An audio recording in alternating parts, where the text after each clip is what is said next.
You guys know that phrase called the motte Bailey, and I don't know if it's a fallacy, but there's this idea of the motte Bailey as applied to the way that people argue on the internet, or maybe even just in person. But you see this a lot on the internet, where somebody makes a very strong statement, and when people start arguing against that very strong statement, they retreat into what that statement actually means. So they say, abolish white people, and then people are like, what are you talking about? You want to start a genocide based on somebody's immutable characteristic? And then they're like, no, actually, we mean something else. Same thing with kill all men. And then they retreat up to this other position that's indefensible, or no, that's utterly unattackable for some reason. There's this other phenomena that I see occurring in this progressive training system. There's this metaphor about privilege, where privilege is this wind that's kind of carrying you along, and it's at your back, and so you don't really notice it. But people who don't have that privilege are struggling kind of against the wind. After everybody accepts that as kind of the metaphor to understand the concept of privilege, what's swapped out for privilege is racism. And what I see at the Evergreen State College specifically, there's this one moment where it happened, I think it was episode 16, where Rio LaPlante, who I guess I found up in the Chaz giving this wonderful statement. By the time you leave this autonomous zone, I want you to give $10 to one African American person from this autonomous zone. And if you find that's difficult, if you find it's hard for you to give $10 to people of color, to black people especially, you have to think really critically about, in the future, are you going to actually give up power and land and capital when you have it? If you have a hard time giving up $10, you got to think about, are you really down with this struggle? Are you really down with the movement? Because if that is a challenge for you, then I'm unsure if you're in the right place. So find an African American person. The white people, I see you. I see every single one of you, and I remember your faces. You find that African American person and you give them $10. Cash App, Venmo, $10 in your pocket. That's my challenge to you. Do it. But at the Evergreen State College protest, he says that racism is one of those walkways at an airport, and white people are just kind of moving along with it. Racism is kind of like this conveyor belt you'd see at like in airports. What's happening on there in terms of racism in oppressed society is people are on the conveyor belt, white people, and the racist white people are the ones like running on the conveyor belts. And the well-to-do white people, they're still on the conveyor belt, and they may say like, oh, like I don't want to be like that person. I'm just going to stop right here. But the fact of the matter is the oppressive society conveyor belt is still going. They're still moving forward. And the only way to fight against, oppressive society as white people is to engage in anti-racist work in the opposite direction at a rate that's faster than the conveyor belt is going. So all of you are saying that, yeah, there's these anti-racist trainings, but that's not enough. They need to engage in anti-racist work and engage in doable acts. That's just one little code switch or phrase shifting that I perceive, where you accept that you have privilege, which is an unearned advantage, and then that unearned advantage is swapped out from being privilege to being racism, to being a negative, and then you have to prove yourself to be not this evil thing, not this bad thing. We're going to pivot a little bit, and then I'm going to try to tie it all up together at the end here, but I'm going to show some footage. So some footage has been, popping up about this protest at the Emancipation Memorial in Lincoln Park in Washington, D.C. And this memorial depicts Abraham Lincoln with his hands over a man who's kneeling, and the man is definitely black. And the Black Lives Matter protesters, or the protesters who are touting that phrase as an aegis or as a cause or as a justification for why they're there, perceive this statue as the black man kneeling beneath a white man, and the white man, performing some sort of symbolic superiority over this other race that he has enslaved. And attached to that slave is a lot of very violent imagery that these protesters have been contemplating very seriously. Both present-day stuff with the footage that has been released about police violence against black individuals, and historical footage and depictions, whether verbal or you can actually go on any of your streaming platforms, have actually been forwarding a lot of historical depictions of black people in states of extreme duress at the hands of white people. It's a very powerful narrative. So when the protesters show up to this image, that is what they see. And there's actually another story about this monument, and it is being kind of guarded by the actual state, or the District of Columbia, because it's not quite a state just yet. Also, there are counter-protesters there who aren't even necessarily protesters, but people who actually give tours that include this monument. And black people show up, and black people who are descendant from the people who made and or bought that statue. So it turns out that the statue was paid by ex-slaves, people who had been enslaved and who were free. And they put the money together and they purchased this monument, and the monument depicts a man, in their conception, standing up, being freed by Abraham Lincoln, and what he represents to them, which is a revision of the code of conduct of the United States of America to see the black race as equal. And this is the moment of that black person standing up into that freedom. And so it's a release of energy from that past. In the footage I'm going to show you, there is a young woman who is a protester, and she loses it.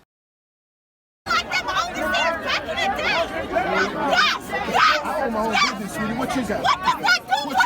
What you got? You go out here and tell me the history of the South. You don't even know the history. Yes, I do. Yes, the fuck I do. Tell it to me then. Why are you protecting it? What do you know the history? Why? Why? Who paid for it? Who paid for it? Who paid for the statue? Who paid for it? Who paid for it? The same person we talking about. Who paid for it? So why are we fighting? Who paid for it? Why are we fighting? You look just like me. It could be uniform. Who paid for it? You are fighting. You two are fighting because divide and conquer has Why are you fighting me? I'm not fighting you. I'm actually here on your side. No, here's the thing. Here's the problem. Any voice that is dissenting, they go reject to. Any voice that's going to object to, they go, brother, any voice that see what I'm saying? Brother. What we have here is a clash of narratives between what that young woman sees and what the elders see, or the people who are actually tied to that statue see. And the information that they have gives them a completely different depiction than what she has. And she's filled with all of this angst, and she's rather agitated. I'm coining that right now. Which goes to say that she is so filled with passion that her cognitive ability is sunk below the level of coherence. She can barely string sentences together. She can't hear what they're saying to her at all, right? She can only interpret it as they are standing in the way of justice, which is to dismantle that statue, is to just completely rid the world of that symbolism of what happened. And that continues to happen, right? Because the story isn't tied to the past for her. It's tied to the present. It's tied to George Floyd and whatever movies she's been watching for the last few weeks, and all the stuff that she's been studying for however long she's been studying this stuff, or that she's been immersed in this culture and immersed in this particular way of telling the story. Now, I want to talk about a third way of telling the story, which comes from the academics. So at the beginning, I referenced a little tweet where Priyamvada Gopal, who is a professor at Cambridge University, so we're back over in the UK, she writes, I'll say it again, white lives don't matter as white lives. And then she follows that up with abolish whiteness. Right? She posts that onto Twitter, and there's a big stink, right? Because people interpret abolish whiteness as genocidal. I mean, it sounds really close to like, let's just kill Whitey. Like, it basically, that's what it reads, right? But there's this huge academic context that this academic guy, Nicholas Guyot, he swoops in and justifies what she means by contextualizing it in the context of the backdrop to this is that here in the UK, as in the US, we have very little education on even the basics of race. Most people have no idea that race is a constructed category with no scientific validity, which was invented and refined principally to oppress people of color. Whiteness is normalized. White people have the privilege of never being defined by their race, which doesn't make sense because in this very moment, he's defining people by their race, specifically white people. So that never at least has to be read with a grain of salt, but I'm sure he's got a justification for that because he's an academic. And the way that he's making sense isn't necessarily the way that normal people make sense. It's not a pedestrian meaning. You can already tell that. Whiteness in the UK, he continues, and US is not, and never has been, a category of disadvantage. In Ta-Nehisi Coates' phrase, racial privilege is a bloody heirloom which white people silently inherit, which again evokes a blood libel on the backs of white people for the problems that they've done in the past. So again, abolish whiteness still has a very violent undertone. The narrative that this academic is pushing out there is based on oppression. It's based on a very strong racial relationship between the white man suppressing the black man. So on the surface, Nicholas Guyot's narrative and the narrative that he's using to justify, I'll say it again, white lives don't matter, as white lives, and abolish whiteness, he's defining that in a way that's very similar and using a lot of the same imagery as the way that the woman who is very agitated is defining it. The academic is destabilizing language in order to play these games with people. In the previous example of somebody convincing everybody that they have privilege and that's an advantage, and then swapping out privilege for racism, which is an inherent sin, that destabilization works in one direction. And it results in the successive insult and then injury of the person who is subjected to taking it upon themselves that they are white and therefore guilty. One of my Twitter friends talked about a young coworker of hers who is now reading one of these books about anti-racism and is doing a journal exercise every single day and thinking about all of the advantages that she has in life and the disadvantages that other people have in life. And she's slowly unraveling, according to what my Twitter friend says. She's becoming more and more emotionally agitated. When you subject this whiteness is a blood heirloom which white people silently inherit. When you take that way of looking at the world and you put it into a situation that is very filled with heat and rage and anger and all these different passions and urgency to change the world for the better, that breaks down into somebody being so agitated that not only are they agitarded, but they are on the verge of actually being violent. On the protester side, from the high academic who wants to abolish whiteness and has all these games, that's destabilizing language in order to accomplish that. And then on the ground level, where the people want to dismantle whiteness as it is represented in the world, and only seeing the world as something that they need to dismantle, they're both doing the same thing.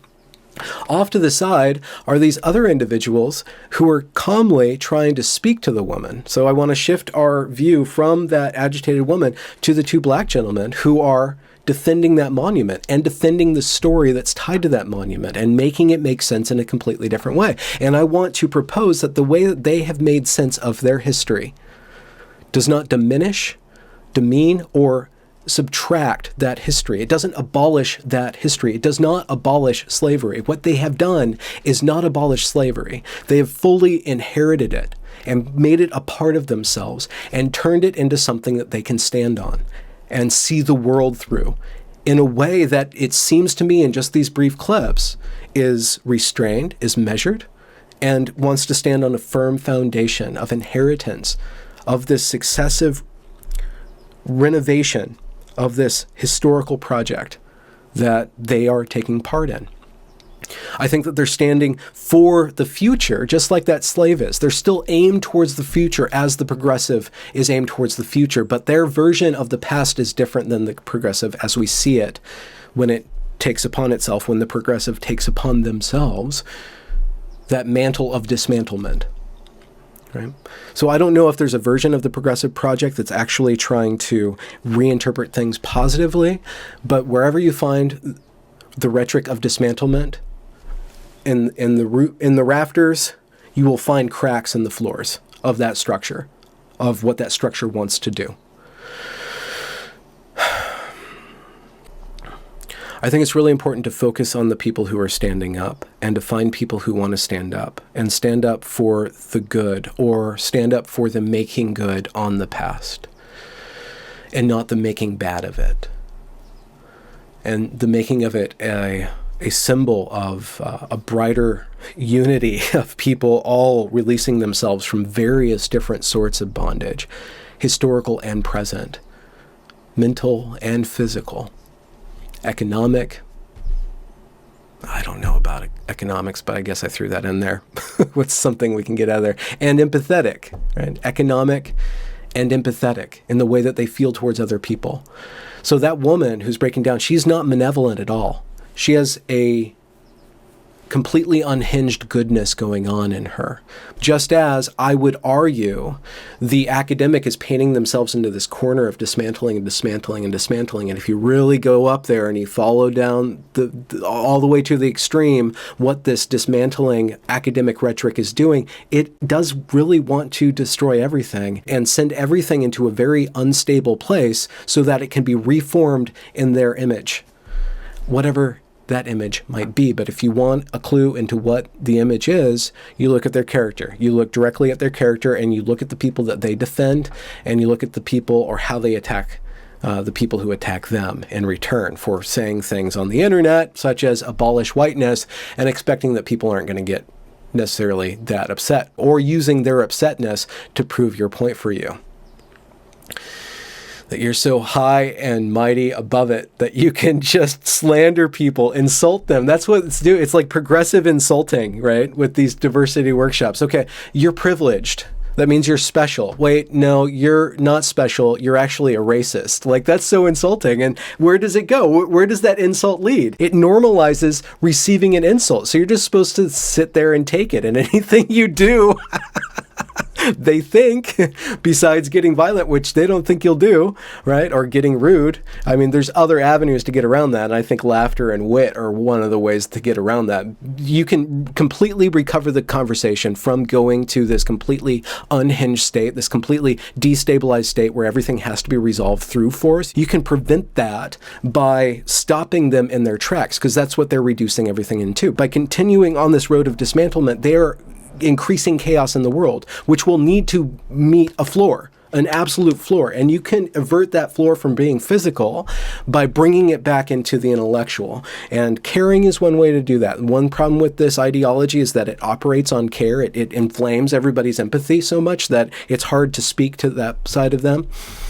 And there's all these guards up, like I've said before, about humor and wit and multiple perspectives. But if you continue to stand there and show the world what you represent, like those men did in that moment, they show that actually there is a better way of going about it than these freaking academics with their abolished things that they call a color, that it's tied to a race, but they don't mean actually kill white people. Of course we don't mean that.